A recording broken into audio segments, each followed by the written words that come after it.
Lanang KT identitas tewas tertumbur kereta api di Kelurahan Sukajadi diketahui merupakan warga Kelurahan Prabu Jaya.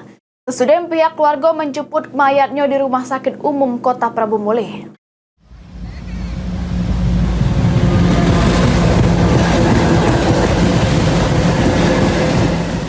Warga Kelurahan Sukajadi dihebohkan dengan kejadian seorang lanang tanpa identitas tewas ditumbur kereta api di kilometer 324 Jalan Baru, Kelurahan Sukajadi, Kecamatan Prabu Mulih Timur.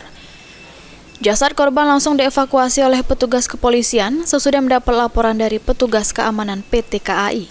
Kapolres Prabu Mulih AKBP Endro Aribowo yang dikonfirmasi jelaskan, sesudah jenazah dijemput oleh pihak keluarga, jasad tersebut merupakan warga Jalan Kerinci, Kelurahan Prabu Jaya, Kecamatan Prabu Mulih Timur, Kota Prabu Mulih.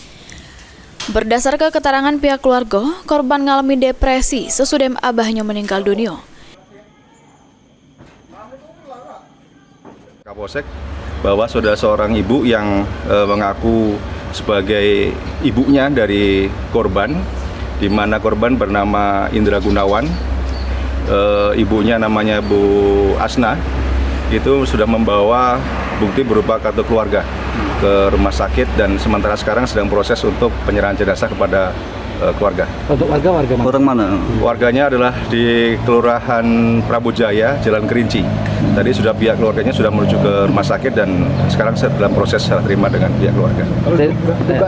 Murni kecelakaan atau apa? Sementara hasil interogasi ataupun keterangan dari pihak keluarga bahwa korban ini, Indra Gunawan ini mengalami gangguan mental karena beberapa saat yang lalu orang tuanya adalah ayahnya meninggal dunia. Dari sejak itu yang bersangkutan mempunyai kebiasaan untuk keluar dari rumah, pergi jalan-jalan tidak tahu kemana, tiba-tiba pulang gitu. Sehingga pada saat yang tadi pagi dilaporkan ada kejadian seperti ini. Ini jenazah korban sudah dibawa keluarga ke rumah duka untuk dikebumikan.